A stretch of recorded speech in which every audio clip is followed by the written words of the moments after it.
Very good day to all of you from MSNBC World Headquarters here in New York. Welcome everyone to Alex Witt Reports. We begin with pushback from Donald Trump as he responds to Attorney General Merrick Garland's appointment of Jack Smith. He is the new special counsel heading up the ongoing Justice Department investigations involving Donald Trump. Garland yesterday specifically referenced classified and other government documents found at Mar-a-Lago, as well as efforts to interfere with the lawful transfer of power following the 2020 election and on January 6th. Trump pushed back on the idea last night and once again pleaded innocence. I've been going through these investigations and hoaxes and scams from the day I came down the escalator at Trump Tower, and you'd really say enough is enough. Over the years, I've given millions and millions of pages of documents, tax returns, and everything else. And they have found nothing, which means I've proven to be one of the most honest and innocent people ever in our country. A new reaction this hour to the changing of the guard in Congress and the end of an era with Nancy Pelosi as House Speaker. If elected, Congressman Hakeem Jeffries would become the first black man to lead the party in Congress. And Congressman Jim Clyburn says he has high hopes for Jeffries, Catherine Clark, and Pete Aguilar.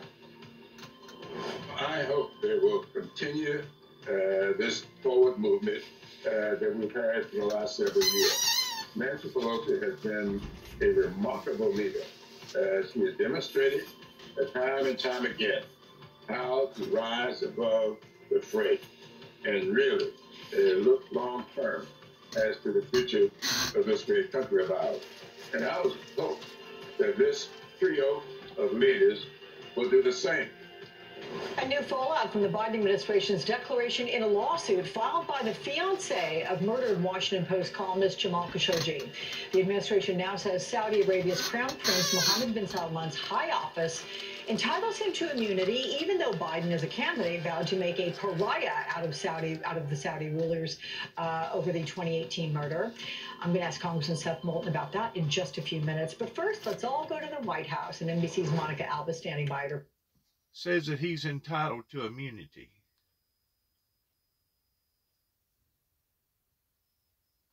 Welcome. What are we hearing from the Attorney General about why he decided to seek the advice of outside counsel? This is significant, of course, Alex, because this is the Attorney General naming someone, Jack Smith, who has decades of this kind of public service in his career background, to come and oversee these two sprawling investigations that we know have been going on for some time, of course, without the involvement of Jack Smith. So he's going to come in and currently leave his post, which is investigating war crimes at The Hague, and he is, in terms of having this experience that's relevant, someone very familiar with the Department of Justice and how they operate. He oversaw their Public Integrity Division back in 2010, and he's going to be returning stateside essentially to speak to the key investigators that have been digging into that classified documents case, of course, those that have been improperly handled allegedly at Mar-a-Lago by the former president, since he took them from his time at the White House, and the January 6th investigation. And these are investigations with a lot of different spokes. So Jack Smith's job will be to take all the information and then decide whether to recommend any charges. And the big question here now, Alex, of course, is how long this could take, how this will work hand in hand with the Department of Justice.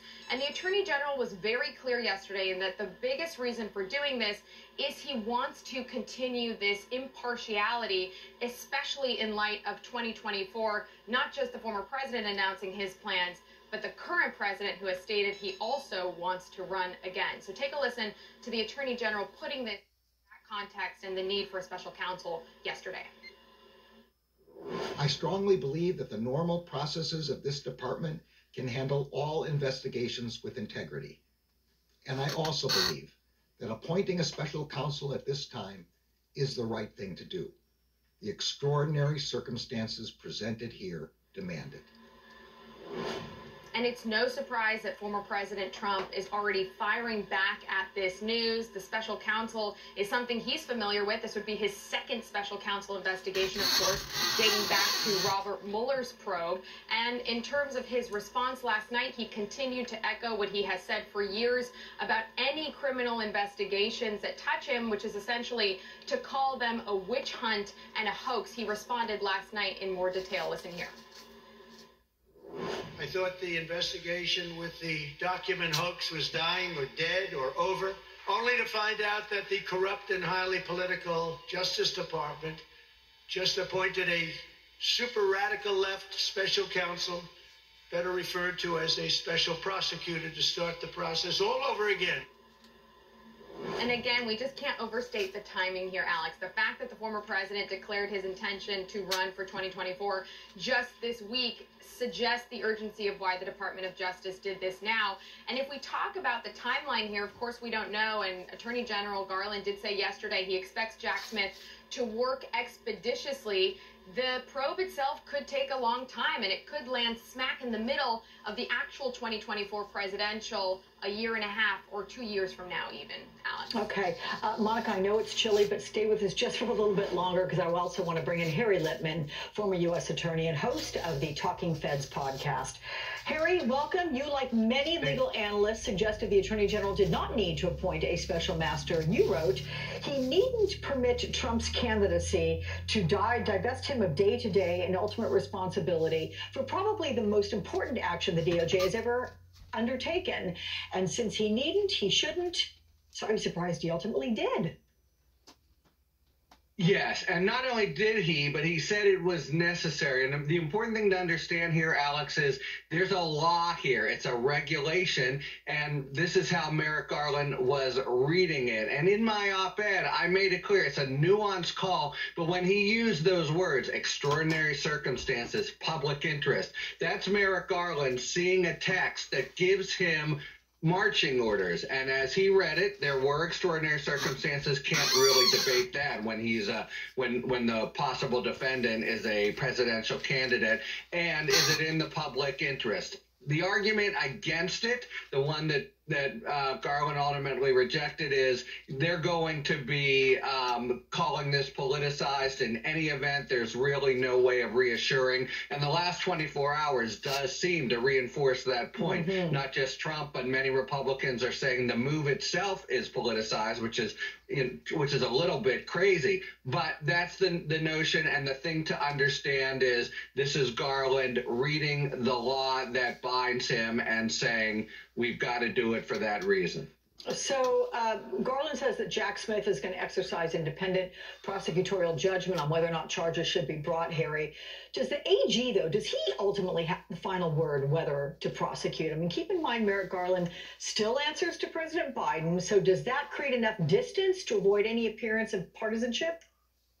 Well, look, that is the regs that we now have. We used to have a system where someone was completely independent, and that created all kinds of headaches. Remember the Starr investigation and Clinton. So it creates all there is to create within the constitutional confines. It will be totally independent, but you're right, and it's really important. At the end of the day, Smith, with dispatch, goes through everything and serves it up to the Attorney General. That's exactly the regime we've been operating under since, for the last 20 years. Does it create enough? It creates more, let me put it that way. So that makes it a little bit perverse that the critics are saying the very step makes it more politicized. It is the opposite. You're right, at the end of the day, it will be, but it has to be Merrick Garland's call. So, Monica, the White House claimed no advance knowledge about the special counsel appointment. What is the White House position on all this?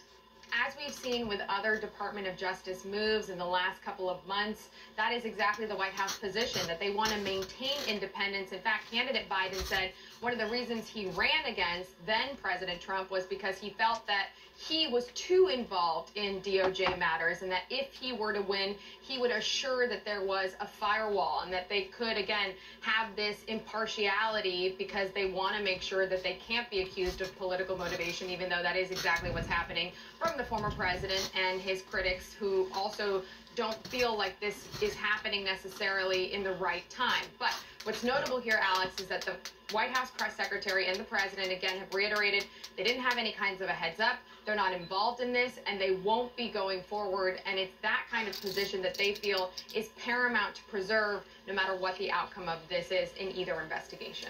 So many have speculated a factor in Trump's announcement for his candidacy was to deter any criminal charges against him in the 5 ongoing investigations, Harry. In your latest column in the Los Angeles Times, which by the way was excellent. You agree, but you add it does introduce a fly in the ointment for the feds. Ultimately, however, it shouldn't make the Department of Justice stay or delay its decision, and it has no bearing at all on the Fulton County decision. So on reflection, who benefits more, Harry? Is it the DOJ or Donald Trump?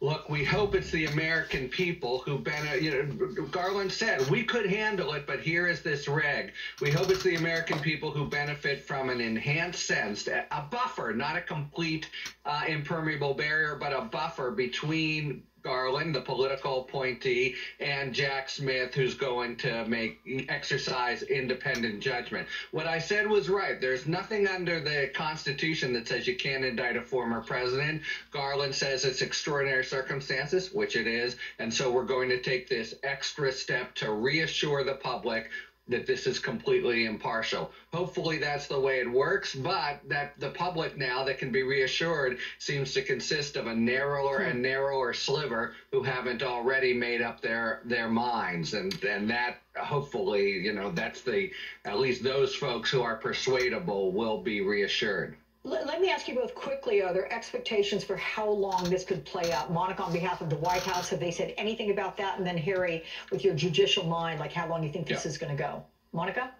No, and for the duration, I'm told here that White House officials will have the same line. We leave it to the DOJ to conduct their matters. We won't give them any kind of response, indication, or hope for the length of this. I can tell you, though, again, everybody's hope, I think, is that it is wrapped up sometime before the thick of 2024 when we could be seeing this Trump-Biden rematch. Do you think that's realistic, Harry? Yes. Look, it's my prosecutorial mind. January 6th, all that stuff is sprawling, will take a long time. Mar-a-Lago was already very close. I actually see a decision being made within 2 or 3 months. Wow. Okay. Harry Litman, Monica Alba, thank you both. Monica, go get bundled up. It's chilly out there. Coming up, Omarosa Medical Newman on who could wind up being Trump's new apprentice. See, Donald Trump thought that by him throwing his hat into the political arena once again towards running for president, that would automatically make him exempt or be immunified towards any type of futuristic prosecutions in regards towards the crimes that he has committed.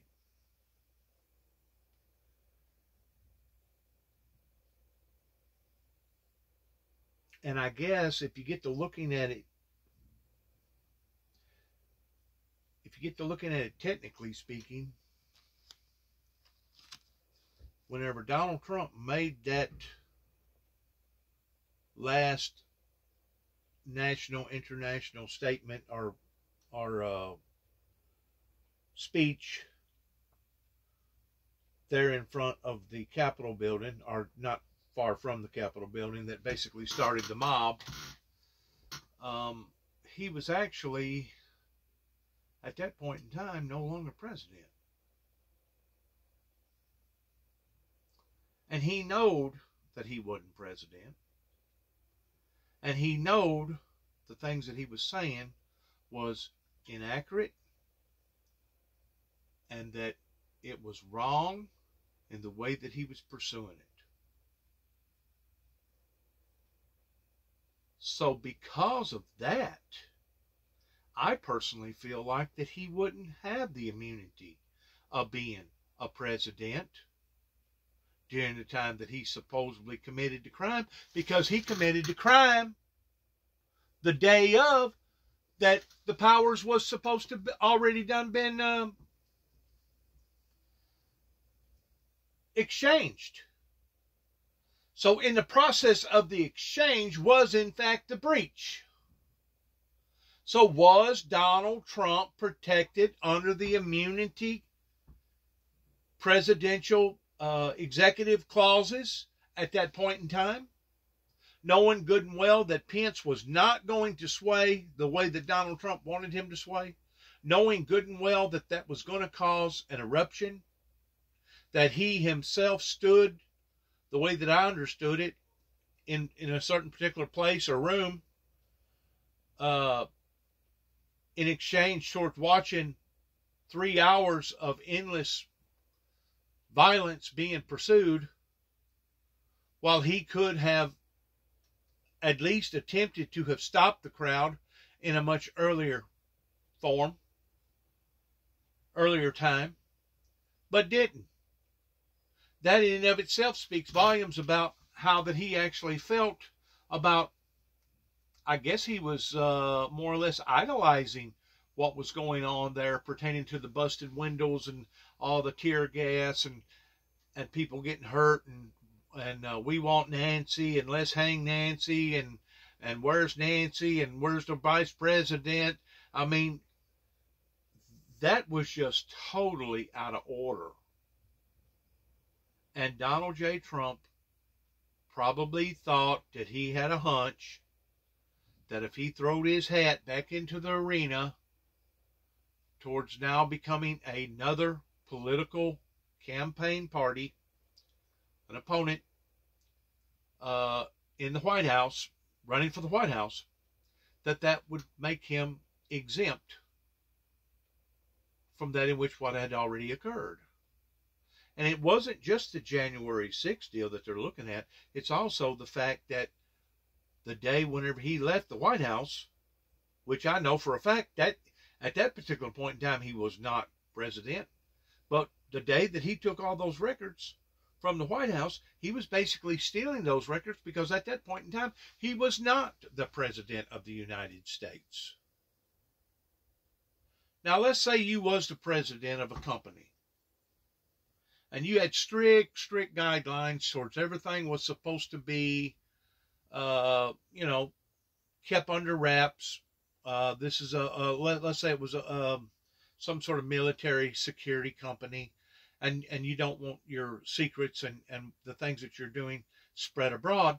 And you was the president, and you decided that you was going to take some of that material home to analyze it, look at it, research it, and then bring it back the next morning to be able to fully disclose whatever hunch that you had towards what was going on. That, I believe, could possibly be excused, even though you're not supposed to take that type of property from the White House. Or, like I say, I'm using an example here towards a company. But if the guy that was supposed to have been the CEO or the president, if the board members just got through telling him to go home, that he no longer had a position here, and during the process of packing up everything, he decided to take a great deal of material that theoretically and legally did no longer belong to him because now he was no longer the CEO of that company. What do you think the board members of that company would do, knowing that the very person that they had hired towards pulling in their behalf now was basically stabbing them all in the back towards taking that material, and God only knows what he could have done with it. He could have blackmailed various people with that material. He could have used that material towards a bargaining tool, some sort of a weaponizing tactic of going to other companies that would have been their competition. What do you think the CEOs would have done if after they got through telling that president, the board members, what do you think the board members would have done if that CEO or that president would have done something like what Donald Trump done? Just ask yourself the question. What do you think the board members would do? Because now it's not being run by just one particular individual. It's being run by a party. And that's the way our government runs. Our government does not run under the leadership of one person, sort of like a king, like over in England or some other kings and queens in other areas. That's the reason why they call our system a democracy, is that it don't get run by one particular individual. It gets run by parties. It gets run by members that's associated with the system to make sure that everything is done properly professionally and in order. What Donald Trump done, he cannot stand under the pretense by telling the American people that he had presidential privileges, because at that point in time, whenever he made that decision towards taking all that paperwork home, he was not the president. And as far as him getting presidential immunity on the day whenever he started the riots, technically speaking, he was not the president. That whole ordeal was delayed, and if the truth be known, by the time Donald Trump got through making his little spiel, that was basically whenever everything should have been taken care of towards now making it official. Right down to the letterhead. But as soon as that clock struck 12:01, looking at it from a legal perspective, the powers had already been changed. At 12:01 a.m. Eastern Time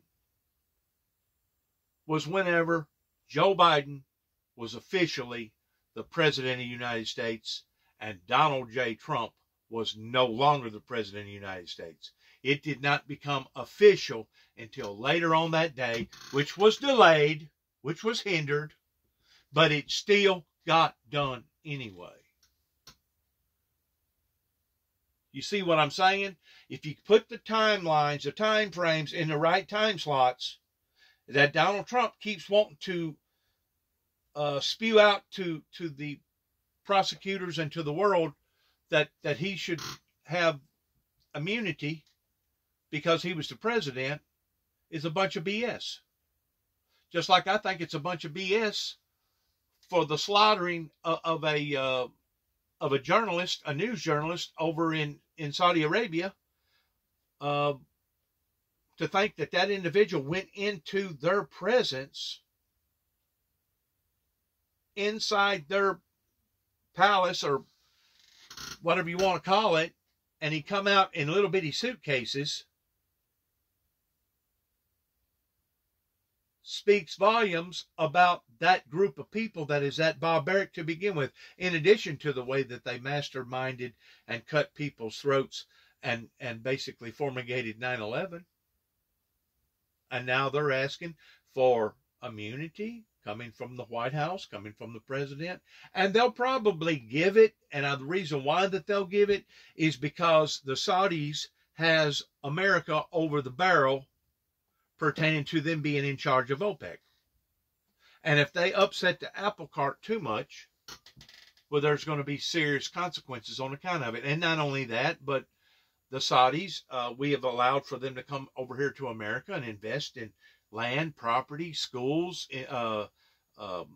mosque, other types of deals. And I think, if I'm not mistaken, they have almost an investment over here in America of over right at $1 trillion. Whenever America let her guard down in allowing for this to happen, first of all, I'm with Donald J. Trump on this. Our politicians never should have given the authority to that group of people over there towards them being in charge of major oil refinery productivity over there that was being run basically by our companies, Exxon, Valve, Shell, and all the other ones, that was being run by them. So if the truth be known, that's where the first mistake happened. Just like Donald J. Trump said, that because we allowed for them to have that type of authority and that power, they took the profits from all of that and built their empire even that much stronger. Built and financed that many more terrorists and spread the wealth around pertaining to their Sharia ideology of basically going to dominate the world and take out their two leading enemies, which is Jerusalem, Israel, and America, by declaring war on us years ago. You keep in mind, it was Congress in the early 1900s that outlawed the Sharia law from ever coming over here to America and ever having any type of major effect upon our affairs.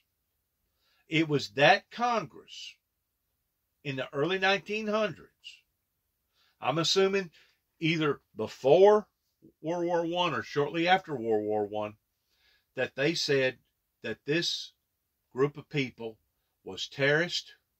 They was known of being terrorist influenced, and we can prove that they have throughout the years towards financing various terrorist groups. And the whole charade is a big, big mistake. And I hate to say it, but it begins with the Bushes, not just Senior Walter H. Bush, but his father, that was an oil tycoon himself, that was dibbly-dabbling around with foreign affairs at that time in the 30s, the way that I understand history. One thing led to another thing, that led to another thing, that now the Saudis feel like that they should be held unresponsible in the light of immunity clauses towards them not having to be responsible or accountable for any of the above. And like I said, certain politicians here in America that basically sold us downstream now are caught in between a hard place and a 40-gallon drum of oil. I think it's 40 gallons. I don't think it's a whole 50-gallon. However much oil is in their drums that they use, that basically America is caught in between a hard place and a barrel of oil. But now America is caught between a hard place, a barrel of oil, pertaining to one of the witnesses over there, and also pertaining to one of the witnesses over here in regards towards seeing massive rivers, streams, lakes, watersheds, and basically the water depletion all over the world, in addition to the droughts and in addition to the extreme behavior coming from our weather that's causing deluges and floods in areas that never has hardly seen any water, much less that much water.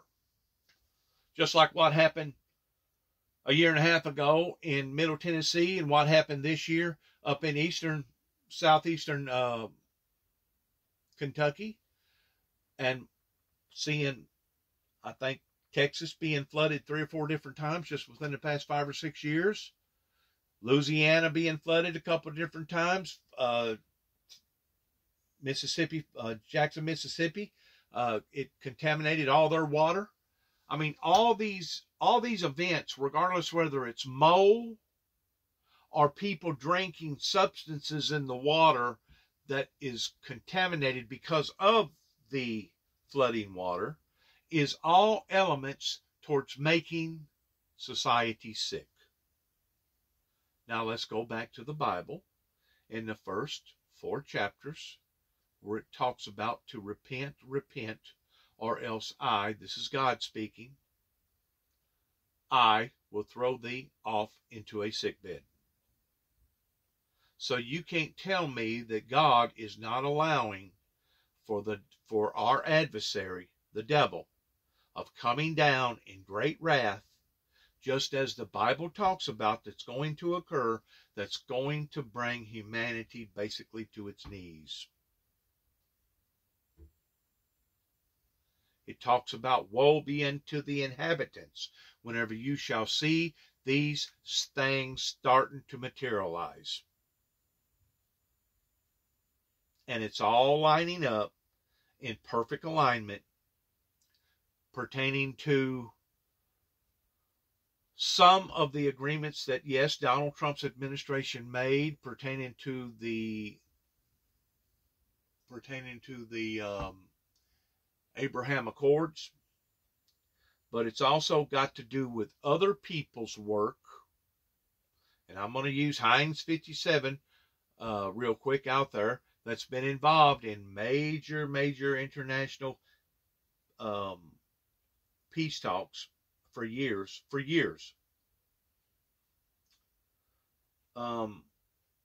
It's also dealing with other people's work that has been involved in understanding prophecy and understanding events like this that have been put forth for years.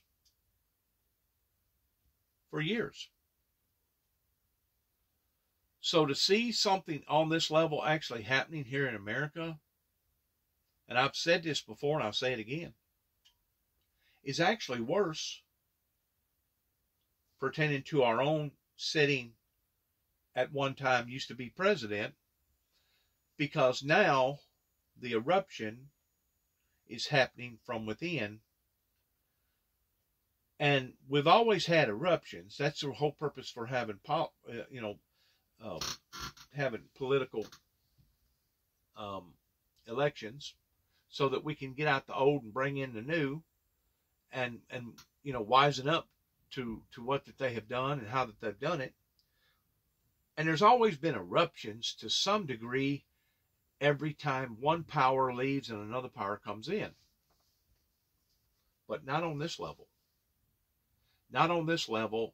And to think that now Donald J. Trump has in fact went ahead, opened up his big mouth, stuck his foot in his mouth towards basically announcing that he is going to be again a political candidate running for the same office, has probably frightened the teetotal hell out of a great deal of people that's in power right now, or that thinks they're going to be in power later on. It's probably frightened them, and that's one reason why that the leader, This new apprentice, the leader of what they call it, the DOJ or something like that. That's probably one reason why that they're speaking out the way that they are. That guy right there. The one that DOJ, he's in charge of the DOJ there, I guess, pertaining to all the major law enforcement agencies. It's basically rattled him to the degree that now he's come out and made this special announcement pertaining to another special counsel that's going to be in process of overseeing the Trump prior problems, as well as possibly the future Trump problems, that basically it's all kind of entangled together. But I still say that for some reason, the attorneys and the people that's supposed to be smart in making these type of decisions have not really sat down on a timeline to figure out the escape or the reasoning that Donald Trump is using towards him having these privileges, knowing good and well that he was not the president of the United States during the time that the offensive or the crimes was offended, or the crimes was committed. And if he wasn't the president of the United States during the time that the crimes was committed, then he no longer fits under the pretense towards presidential immunity, executive immunity.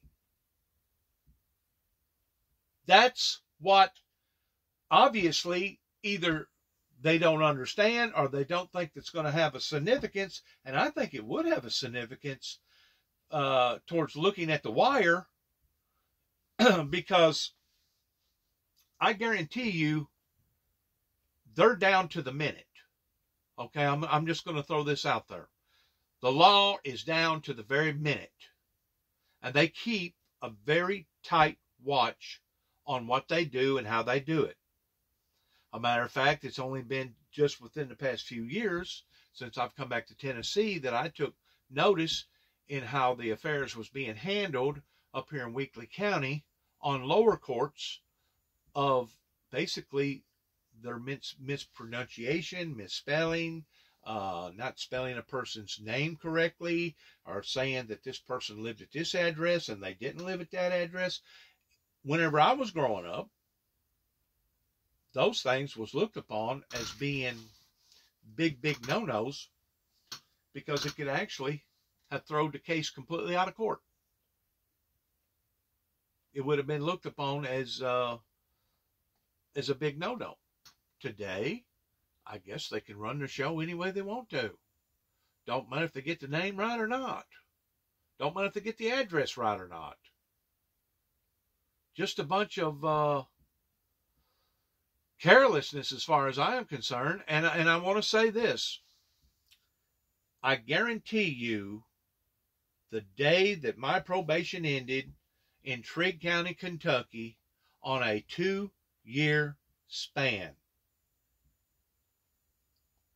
I made a telephone call after 12 o'clock our time, because Oklahoma's time is the same as our time.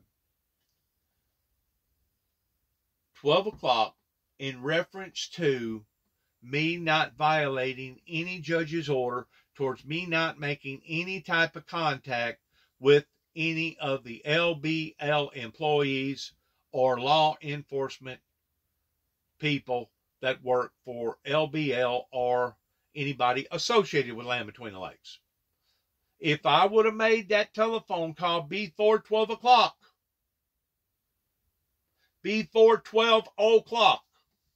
I guarantee you, instead of them trying to put some sort of bogus illegal charge on me, such as stalking,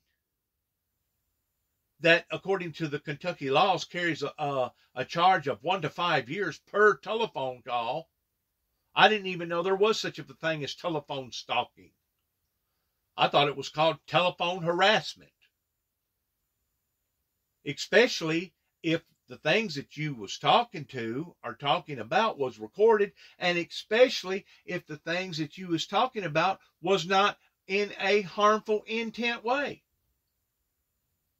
It would have been considered nothing no more in most cases as telephone harassment.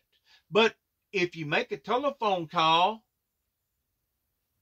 hang the telephone call up, and wait almost 90 days before you make a second telephone call to one of the other parties that's associated with LBL, how can you even declare that as being harassment? Because there has to be a certain timeline of harassment to categorize it as it being harassment. So that's the reason why they didn't call it harassment, they called it stalking. But my point being, whenever it comes to timelines pertaining to the federal government, and that's exactly what I was dealing with at the time, pertaining to a federal park that basically had already tried me once on a federal scale, but then turned around and tried me again on a state scale towards me being locked up in Trigg County and going before their state doctors versus the federal doctors. Two completely different branches. But yet no, LBL is supposed to be a federal park. How come I didn't go back in front of a federal judge? They know that the telephone call to Gary Hawkins was not given to Gary Hawkins in the form of me personally knowing Gary Hawkins by him living in Trigg County, Kentucky, and I had some sort of a beef with Gary Hawkins. They knew that it was all in exchange to the events that had went on up in Land Between the Lakes, during which time that Gary Hawkins and his wife Lisa Hawkins was associated with that organization. And if I would have made a telephone call before 12 o'clock, before the ending period of the full, complete, total 2 years, then they would have had the leadway towards violation of probation, and then they would have come after me in a completely different perspective. And I don't know, it may actually been better for me. I don't know. I spent almost a year in jail and going to a state institution over 2 non-threatening telephone calls that was in the span of a 90-day period almost.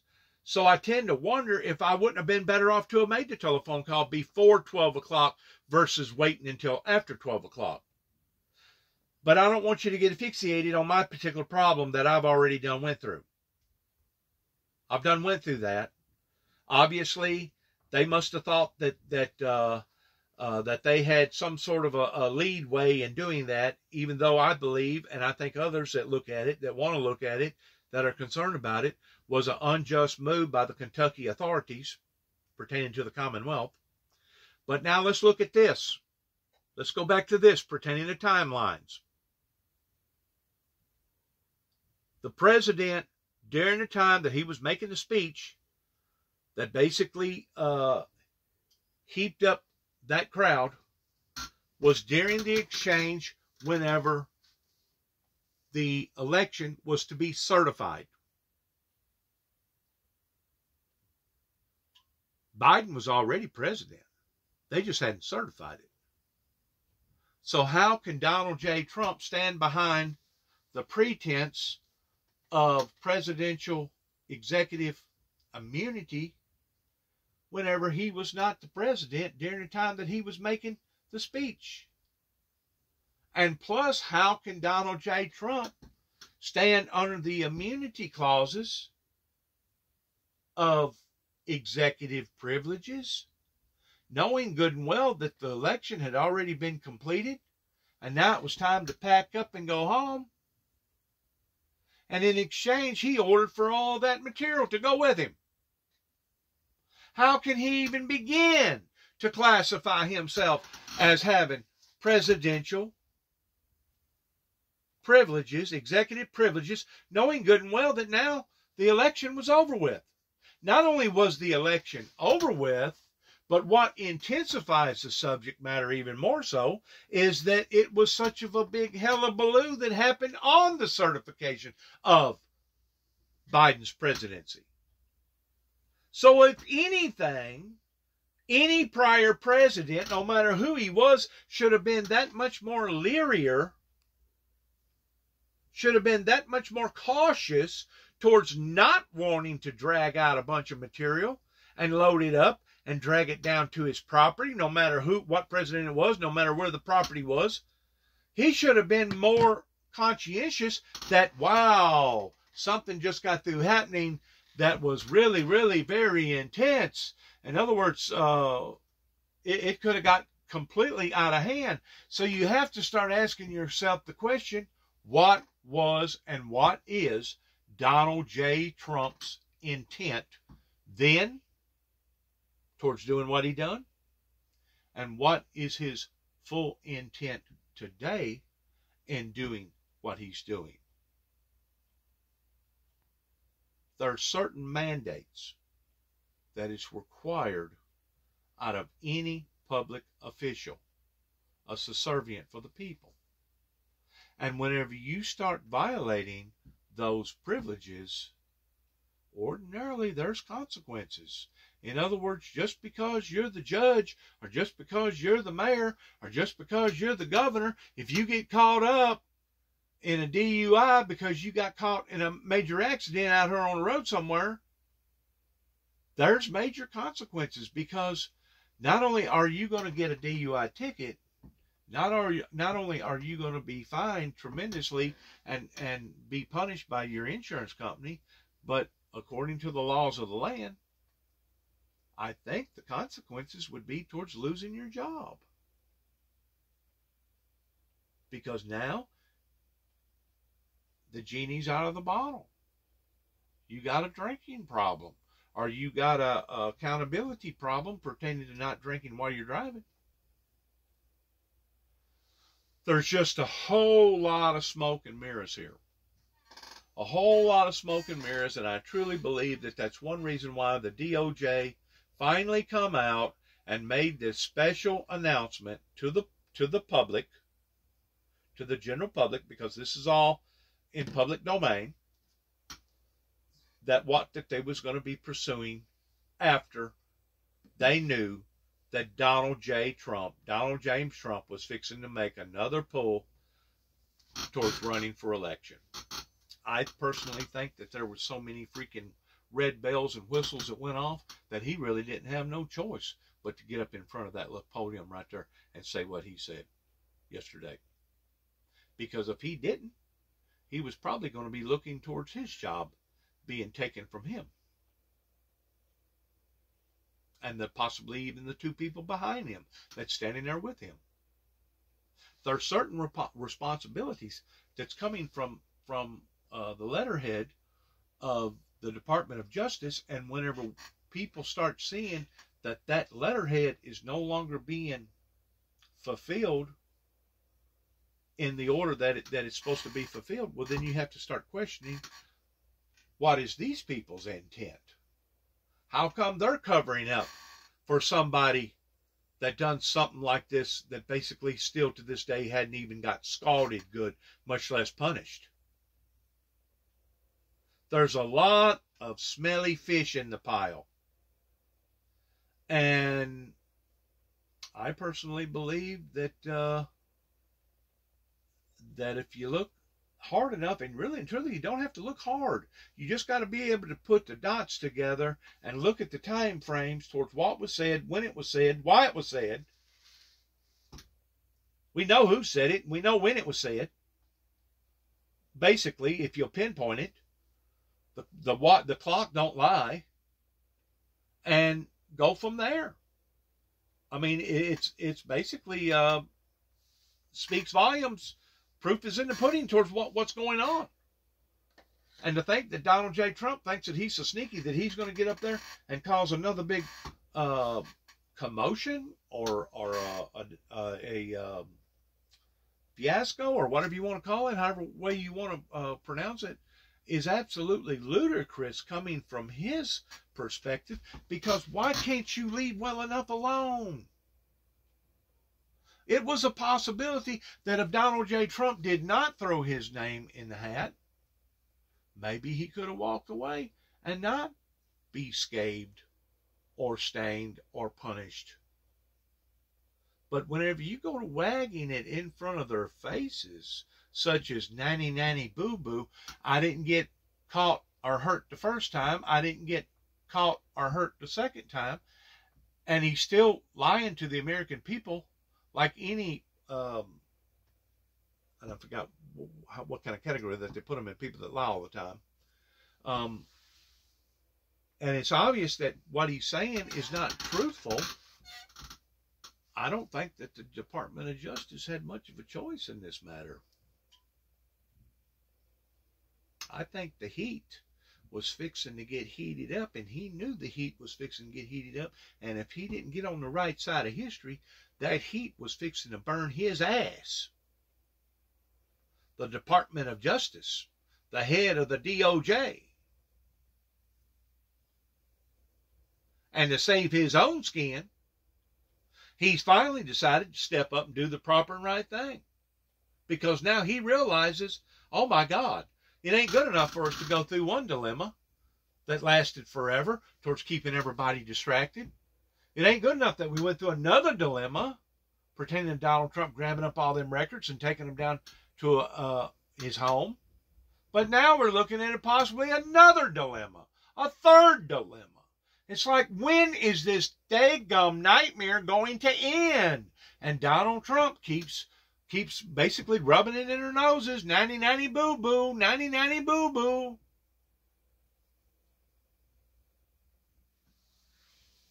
You would think a man as powerful and as rich as Donald J. Trump would be satisfied, since he's already been president once. He's already got his name in the history books. And it don't matter from this moment on what he does or how he does it. He's still going to be looked upon as being a certain number of one of the presidencies of America 200 years from now or 2,000 years from now. He'll be in the history books. But that's not good enough for him. Knowing good and well that if he's got any of the type of money that he claims that he's got, he could be well satisfied in doing whatever, wherever that he wanted to do it in. As long as he wasn't breaking the laws, and as long as he wasn't doing stuff he wasn't supposed to be doing, he could live the rest of his life living on a secluded island and basically living in paradise. Good luck to all of us is all I got to say in ending of this 2022 November election that now just goes from one extreme to another in one constant harassment dilemma into another. Good luck to all of us. God bless America. God bless America's endeavors, and God bless our troops. Happy Thanksgiving to everybody. Be thankful and grateful of the things that you have. Could be a lot worse. Yeah, it probably could be better. But look at all the other people that don't have near as much as what you have. God bless. May heaven help us all. And shalom.